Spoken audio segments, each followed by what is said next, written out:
So hello everyone, welcome to mvidyarthi.com। My dear friends, हम पढ़ रहे थे राजस्थान नगर पालिका एक्ट, राजस्थान नगर पालिका अधिनियम, जिस पे हमारी ऑलरेडी 8 क्लासें कंप्लीट हो चुकी है।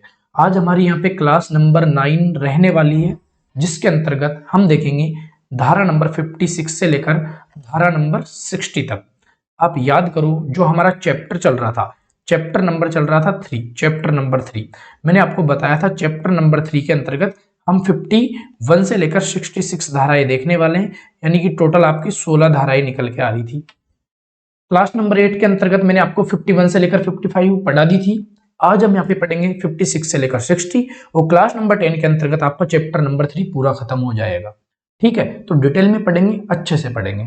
अब मैं आपको एक बार जो हमारी क्लास नंबर 8 थी ना, उसका रिवीजन करवा देता हूँ, क्योंकि अगर आप पे क्लास नंबर 8 का कुछ भी नहीं आता, आपको याद नहीं है, तो फिर आपको क्लास नंबर 9 यहाँ पे समझ नहीं आने वाली। तो 51 से लेकर 55 हमने देखी थी क्लास नंबर 8 के अंतर्गत। एक बार रिवीजन कर लेते हैं, 2 मिनट लगेगी। जिन्होंने अभी तक वो क्लास नहीं देखी तो डिटेल में जाके पढ़ लो, वो मैंडेटरी है, क्योंकि धारण ये चैप्टर नंबर 3 यहाँ से पक्का एक क्वेश्चन आएगा आपके एग्जाम में, बिल्कुल कंफर्म, हो सकता है 2 भी आ जाए। तो देखो, धारा नंबर 51 के अंतर्गत मैंने बताया था नगर पालिका की बैठकों के बारे में, उपबंध की कब कब बैठकें होंगी। तो वहां पे कंपलसरी था, मैंडेटरी था कि 60 दिन में मिनिमम 1 बैठक रहेगी और 1 साल में मिनिमम 6 बैठक रहेगी। ये मैंने आपको पढ़ाया था। फिर आप याद करो, धारा नंबर 52 के अंतर्गत हमने यहाँ पे बताया था इंडिविजुअल मेंबर से संबंधित हमने यहाँ पे बात की थी कि जो व्यष्टि सदस्य, इंडिविजुअल मेंबर के अधिकार और विशेष अधिकार क्या होंगे। जो नगर पालिका का सदस्य है उसका यहाँ पे क्या अधिकार होगा, क्या अधिकार नहीं होगा, ये यहाँ पे देखो पूरा लिखा हुआ, आप इसको पढ़ लो। मैं पढ़ूंगा तो अभी टाइम लगेगा, अपन को नई क्लास स्टार्ट करनी है।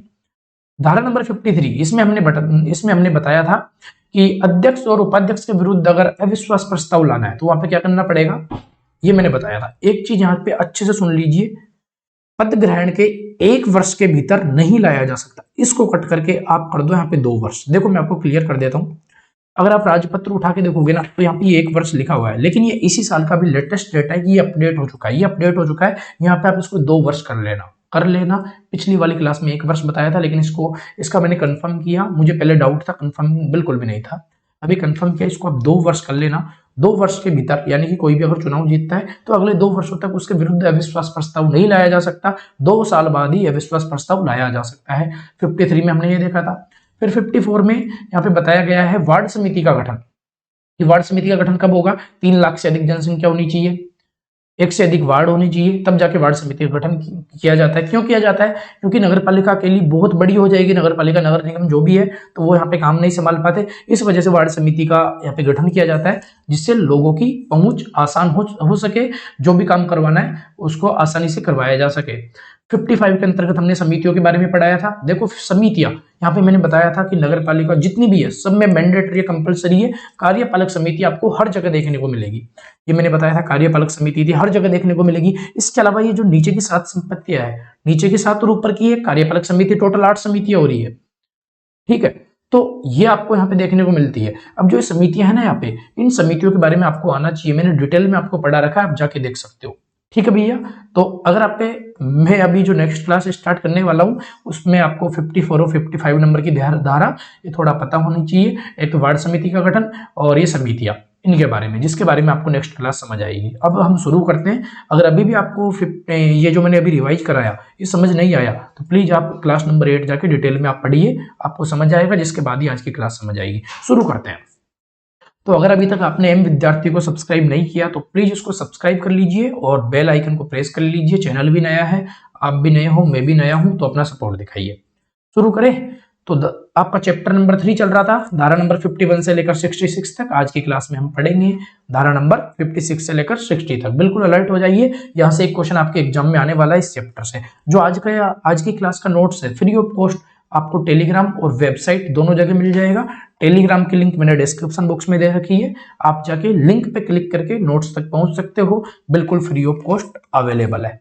चलो अब बिल्कुल हम स्टार्ट कर देते हैं। तो देखिए, सबसे पहले हम देखते हैं हमारी धारा नंबर 56। धारा नंबर 56, देखो धारा नंबर 56 में क्या बताया गया है। धारा नंबर 56 में बताया गया है सदस्यों से भिन्न व्यक्ति समितियों में कब कार्य कर सकेंगे। देखो क्या लिखा हुआ है, सदस्यों से भिन्न व्यक्ति, सदस्य नगर पालिका के सदस्य, समिति के सदस्य है, अगर उससे भिन्न व्यक्ति कोई है वो काम करना चाहता है तो वो कब काम कर सकता है, इसके बारे में इसमें बता रखा है। अब हम पढ़ते हैं भाई कब काम कर सकता है, देखते हैं।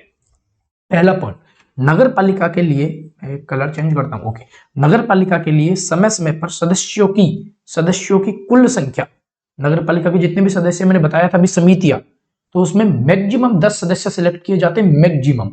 तो उसमें से सदस्यों की कुल संख्या के कम से कम आधे सदस्यों द्वारा, देखो हो सकता है मैक्सिमम सदस्य 10 थे, हो सकता है उस समिति में 6 सदस्य हो, 5 ही हो, 4 ही हो, कितने भी हो सकते हैं। अगर उसके 50% यानी कि कम से कम आधे सदस्य द्वारा समर्थित संकल्प से किन्हीं व्यक्तियों को जो सदस्य नहीं है किंतु जो ऐसे नगर पालिका की राय में ऐसे समितियों में कार्य करने के लिए विशेष अर्हता योग्यता रखते हो। नहीं समझ आया, मैं समझाता हूँ।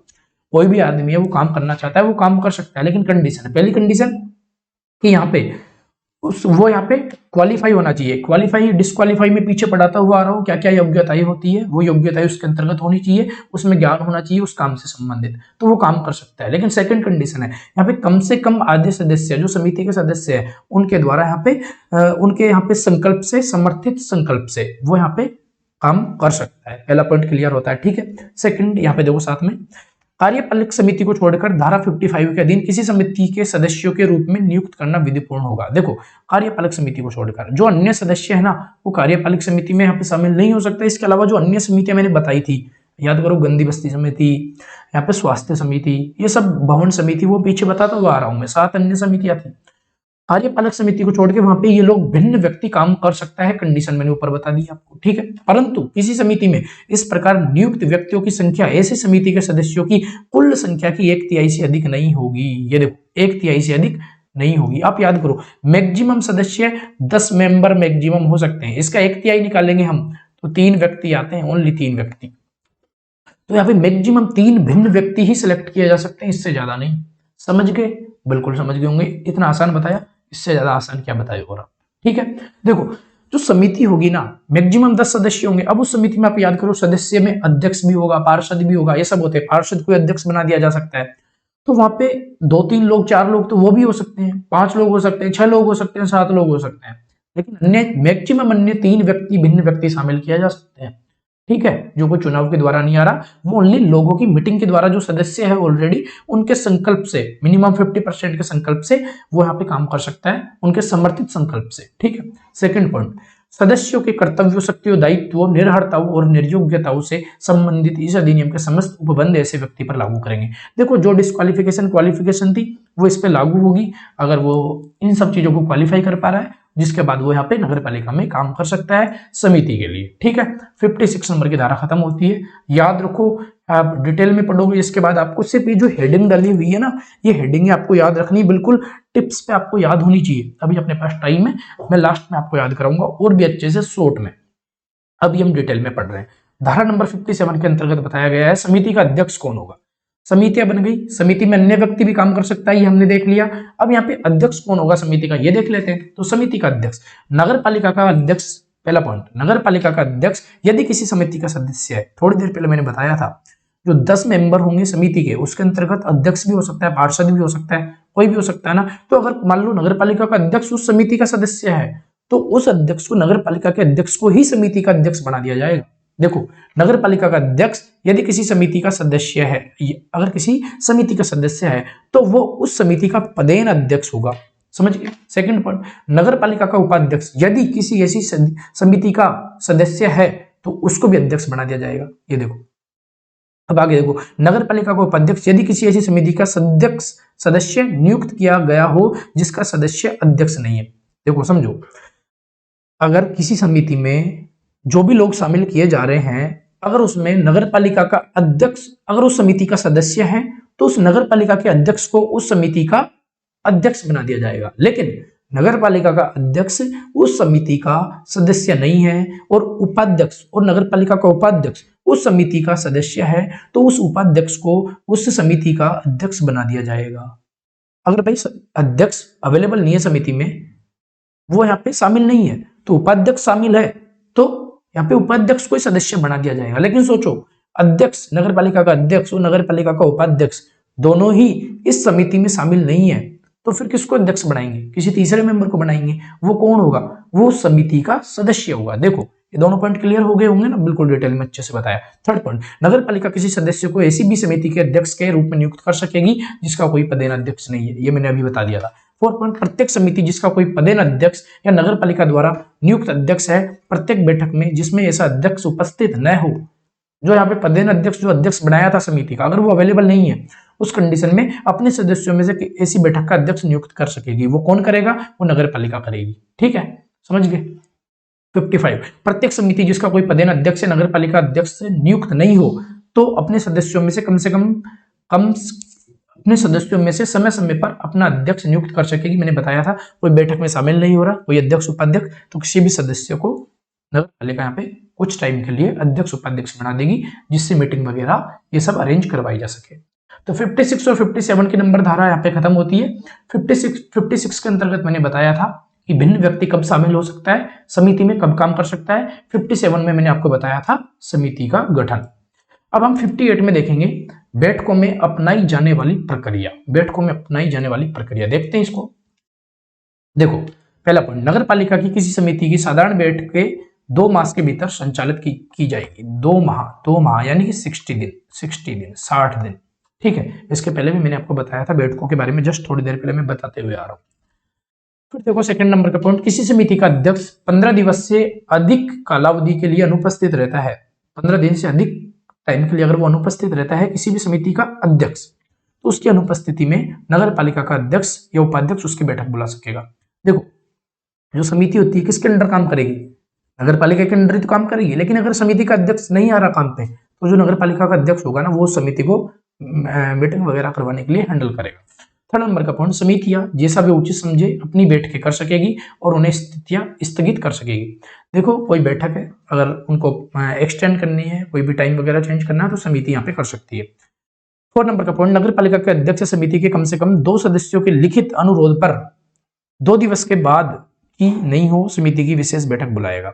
नगर पालिका के अध्यक्ष समिति के कम से कम 2 सदस्य, ठीक है, मैक्सिमम 10 सदस्य होंगे और मिनिमम यहाँ पे 2 सदस्य। ठीक है, कि लिखित अनुरोध पर, मान लो 2 लोग भी यहाँ पे अध्यक्ष को लिखित अनुरोध कर रहे हैं कोई भी मीटिंग वगैरह करवाने के लिए, तो यहाँ पे मीटिंग 2 दिवस के बाद की नहीं हो तो समिति की विशेष बैठक बुलाएगा। यानी कि यहाँ पे कोई भी बैठक वगैरह बुलवानी है तो मिनिमम यहाँ पे 2 लोगों की जरूरत है। वो 2 लोग बताए, उनको कोई भी अनुरोध करे किससे? अध्यक्ष से, तो जिसके बाद मीटिंग अरेंज करवाई जा सकती है। नोट देख लो एक बार, समिति की किसी बैठक में कोई कार्य तब तक नहीं किया जाएगा जब तक आधे सदस्य उपस्थित ना हो। मान लो 6 मेंबर की समिति है तो मिनिमम 3 लोगों का अवेलेबल रहना जरूरी है, जिसके बाद ही उस काम पे एक्शन लिया जाएगा। ठीक है, समझ गए होंगे। 10 सदस्य है तो मिनिमम 5 लोग अवेलेबल रहने चाहिए, जिसके बाद ही जो भी उन्होंने डिसीजन लिया है उस डिसीजन पर एक्शन लिया जाएगा, जिसके बाद ही वो काम किया जाएगा।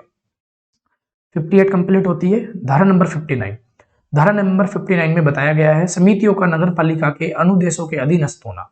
समितियों का नगर पालिका के अनुदेशों के अधीनस्थ होना, अभी बताएंगे इसका मतलब, नीचे देखो, तथा नगर पालिका की अध्यक्षपेक्षाओं द्वारा उनका अनुपालन। ओके, देख लो एक बार 4 पॉइंट, अभी क्लियर हो जाएगा, हेडिंग बारे में सब कुछ आपको क्लियर हो जाएगा।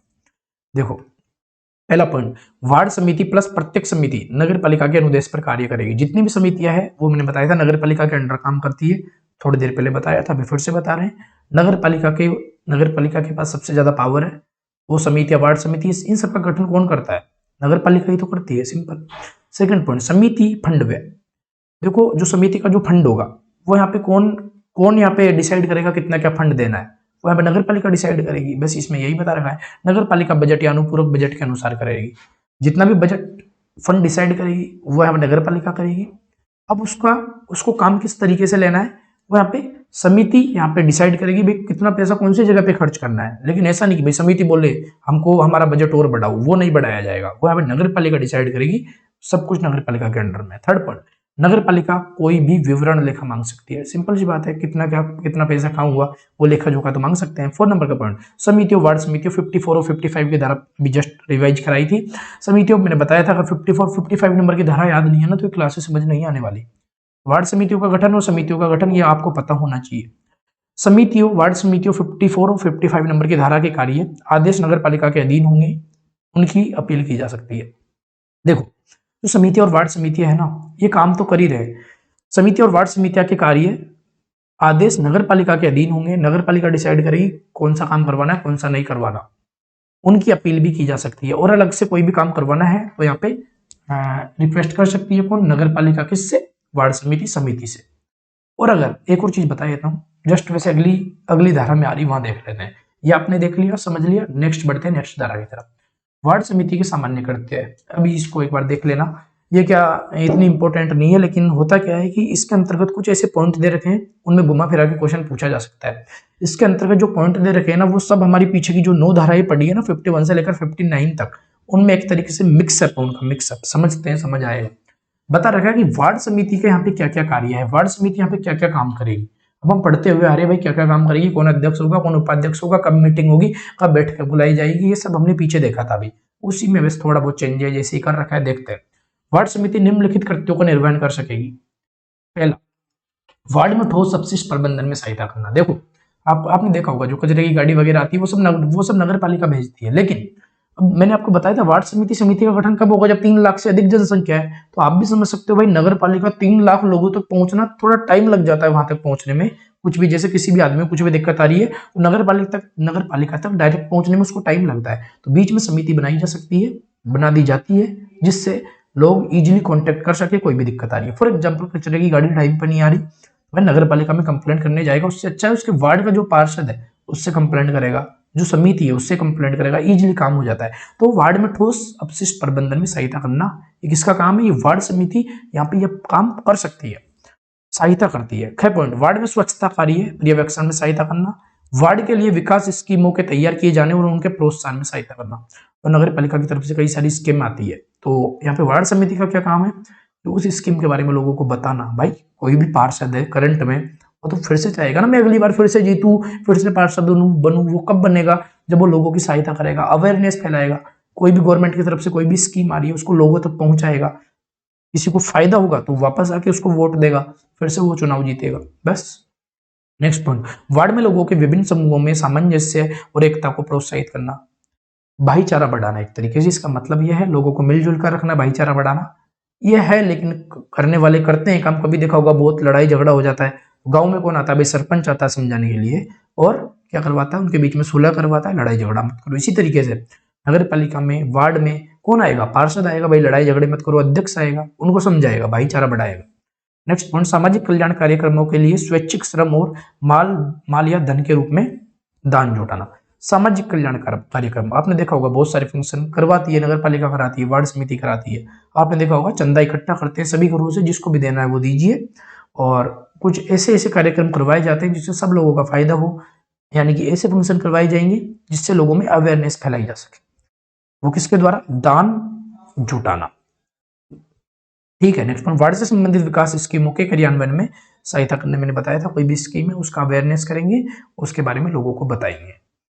नेक्स्ट पॉइंट 6 पॉइंट, विकास और कल्याण स्कीमों के क्रियान्वयन के लिए हिताधिकारियों की पहचान में सहायता करना। हिताधिकारियों, देखो मैंने बताया था कोई भी स्कीम है, कोई भी स्कीम उसका फायदा कौन उठा सकता है, भाई आपने देखा होगा रूल होते हैं हर चीज के, कोई स्कीम आ रही है उसके रूल होते हैं, भाई इतने से इतने साल का व्यक्ति इसका फायदा उठा सकता है। जैसे भाई अभी फॉर एग्जांपल राशन मिलता है गवर्नमेंट की तरफ से, वो किनको मिलता है, बीपीएल वाले लोगों को, तो उसके यहाँ पे टर्म्स एंड कंडीशन है ना। तो ऐसे लोगों को पहचानने में कौन सहायता करेगा, जो वहां पे जो पार्षद है, उस वार्ड के जो सदस्य है वो यहाँ पे सहायता करेंगे। मान लो कोई आदमी गरीब है, बिल्कुल कोई बीपीएल में नाम, उसको पता ही नहीं कि भाई गवर्नमेंट की तरफ से ऐसी स्कीम भी चल रही है, लेकिन उसको कोई सदस्य जाके बताएगा, उसको उसका राशन मिलेगा, तो वो तो खुश होएगा, भाई इस आदमी ने मेरे को ये काम किया, तो अगली बार उसको वोट देगा, उसका फायदा होगा, सीधी बात। नेक्स्ट पॉइंट अभी हम देखते हैं, ओके। जब पॉइंट, कला और सांस्कृतिक गतिविधियों और क्रीड़ा और खेलकूद गतिविधियों को प्रोत्साहित करना। नेक्स्ट पॉइंट, नगर पालिका के विकास क्रियाकलापों के सफल क्रियान्वयन के लिए आवश्यक स्वैच्छिक क्रियाकलापों में जनता की सहभागिता को सुनिश्चित करना। नगर पालिका के विकास क्रियाकलापों के सफल क्रियान्वयन के लिए स्वैच्छिक क्रियाकलापों में जनता की सहभागिता को सुनिश्चित करना। ओके। नेक्स्ट पॉइंट, नगर पालिका को शोध्य करो, यानी कि टैक्स वगैरह। आपने देखा होगा जो रोड पे दुकानें लगती है ना, कोई ठेला लगा रहा है, कोई दुकानें लगा रहे हैं, उनको फ्री में कोई नहीं लगाने देता, उन पर से टैक्स लिया जाता है, उन पर से रेंट लिया जाता है मंथली। वो कौन लेगा, वो नगर पालिका लेगी, लेकिन उनसे जल्दी से जल्दी टाइम पर रेंट लिया जाए टाइम पे, इसमें कौन सहायता करेगा? वार्ड समिति सहायता करेगी, उनके अध्यक्ष उपाध्यक्ष उनके सदस्य सहायता करेंगे। ठीक है, समझ गए होंगे। वार्ड में उद्यानों के रख रखाव में सहायता करना, ये उद्यानों समझ गए होंगे किस तरीके लिखना है, थोड़ी टाइपिंग मिस्टेक। वार्ड में स्ट्रीट लाइटों के रख रखाव में सहायता करना, देखो स्ट्रीट लाइटें वार्ड समिति लगाएगी नहीं, लगाएगा कौन? नगर पालिका लगाएगी। फंड कौन देगा? नगर पालिका देगी। वो लगा देंगे, लेकिन उनका रख रखाव करना, उनकी सेफ्टी का थोड़ा ध्यान रखना, उनमें सहभागिता करना, ये किसका काम है? ये काम है वार्ड समिति का। नेक्स्ट पॉइंट, ऐसे अन्य कृत्य जो उसे नगर पालिका द्वारा समुन्देशित किए जाए। नगर पालिका चाहे तो नोटिस निकाल के कोई भी काम उनको बता सकती है, वो काम यहाँ पे किसको करने पड़ेंगे? वार्ड समिति वगैरह करने पड़ेंगे। तो ये जितना भी पढ़ा आप इसका रिवीजन करना। देखो बार बार रिवीजन करोगे तभी जाके याद होगा, इजीली ऐसे याद नहीं हो पाता। 2-3-4 दिन में एक क्लास लेता हूँ, मैं ऑलरेडी कम क्लास ले रहा हूँ इस सब्जेक्ट पे अभी। क्यों? क्योंकि अपने पास टाइम है। इन चीज़ों को याद करो, इन चीज़ों को रिवाइज करो, तब जाके आपको चीज़ें याद हो पाएगी।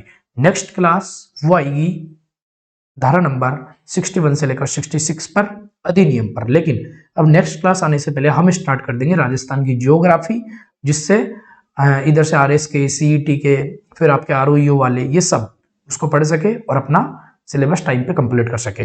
तो अपन कंप्लीट जीके भी करवा देंगे। कब तक? आपके लगभग अप्रैल मई तक, जब तक आरओईओ का एग्जाम होगा, आरएस का प्री होगा, तब तक राजस्थान की जीके पूरी करवा दी जाएगी। ठीक है, तो मिलते हैं नेक्स्ट वीडियो में।